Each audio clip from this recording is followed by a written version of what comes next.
За энэ хавдар байна, тэр насжилт байна, тийм өвчтөл байна гэх. Нэг том юм нь угаарын хийн хордолт нас баралт байгаа. За тэгээд сая бол ингээд танилцуулгад сонслоо. Байгаль орчны яам, эрүүл мэндийн яам, анагаах ухааны үндэсний их сургууль, хүний эрхийн комисс, хавдар судлалын үндэсний төв. Нэгэнч угаарын хийн хордолт нас баралтын статистик танилцуулсангүй. Би нэг бол маш хариуцлагагүй үйлдэл гэж үзэж байгаа. Одоо асуулт асуун гişүүд асуух болоогүй. Дараа нь бас. Яагаад хариуцлагагүй гэхээр Монгол улс 19 оноос хойш түлшээ сайжруулад ялгарч байгаа туртаг, хар туртаг буураад угаарын эрдэлт огцом нэмэгдсэн. Энийг одоо гадаадын судлаач нарын хийсэн пейперүүд манай нийгмийн эрүүл мэндийн төвийн судалгааны дүн харуулдаг. Ийм одоо ховор болдог сонсголыг иргэдийн шаардлагаар гар үсгэр хийж яхад зохион байгуулахаар бол нэг хэрэг ажиллаж байгаа. Тэр ирж байгаа хүмүүс яагаад танилцуулахгүй байгаа? Энэ биш үү? Одоо ингээд ийм зүйлийг танилцуулахгүй бол, ийм зүйлийг ярихгүй бол боловсруулагч нь өөр дүгнэлт хийгээд гаргах, одоо эндээс гарах дүгнэлт хариу үйлдэл нь өөр тийшээ явна. Төрөний дээр байгаль орчны яамны танилцуулган дээр байна. Их үүсвэрийн 3.8% нь гэр оролдлоос PM10. PM10 буюу нарийн тоос 3.8% нь гэр оролдлоос цахилгаан станц машин нийлээд 80 орчим. Тийм юм бол тэгээд утаатаад энэ сонсоод иж яах? Тийм биш шүү дээ. Тийм биш байхгүй. Тэгэхээр тэрний тийм дүнэлтийн тийм буруу мэдээлэл ямар үр дүнд өрөх вэ гэхээр цахилгаан станц буруутай юм байна. Цахилгаан станц руу хөрөнгө оруул. Машин буруутай юм байна. Машин руу хөрөнгө оруул. Тэгээд саяны танилцуулгаар бас гарч байгаа ингээд одоо Америкийн жишээг харахаар зэрэг станцын хүчин чадлыг нэмээд нүүрсний хэрэглээ нэмэгдэхээр хамтран өвчлөл нэмэгддэг. Туркийг харахаар гаднах орчны нөлөө илүү байдаг. Энэ дүгнэлтүүд чинь хаашаа чиглүүлж магадгүй вэ гэхээр цахилгаан станцууд буруутай юм байна. Нүүрсний станцууд буруутай юм байна. Түлшийг нь хий болгоё. Болж байна. Мэдээж сайн. Гэхдээ өнөөдөр ахуйд энэ хамран цоргиод байгаа чинь гэр болоос ч бүгд мэдж байгаа шүү дээ. Яа 3.8% гэдэг.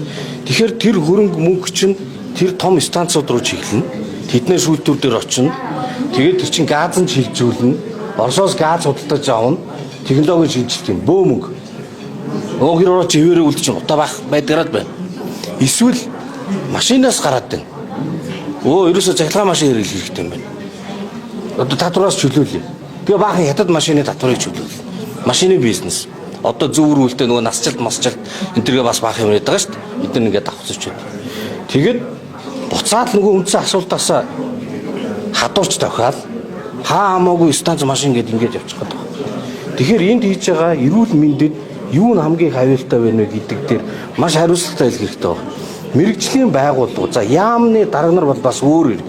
Эдгээр чин томилгоотой дарахтаа тэгээд тэр нь бас улс төрийн нөлөөтэй чиглэл авч явна ойлгож байна.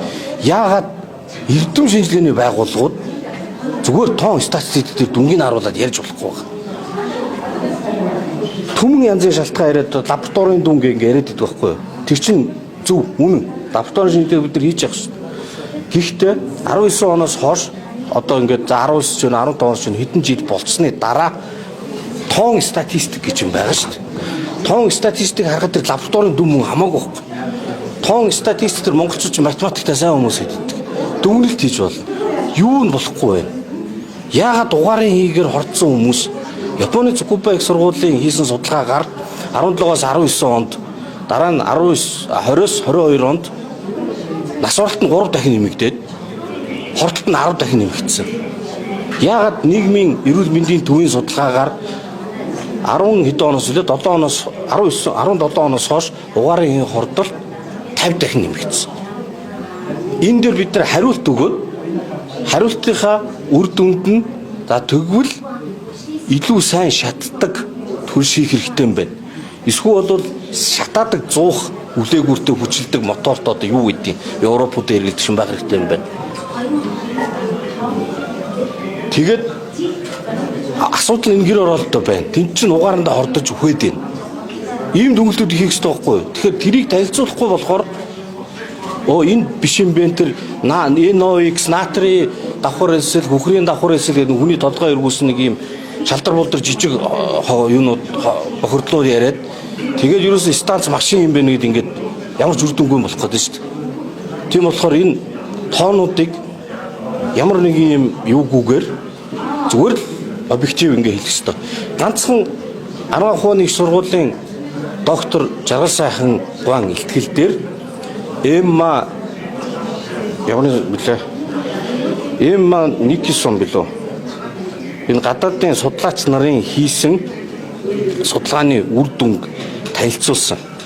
Тэр үр дүн дээр бол дотоод орчны угаарын хий 39%-аар нэмэгдсэн 2019 оноос хойш буюу аюултай түвшинд байна. Дэлхийн эрүүл мэндийн байгууллагын тогтоосон юмнээс гэдгийг Эмма Эдиксон нарын судалгаа 2024 онд гаргасан гэдэг.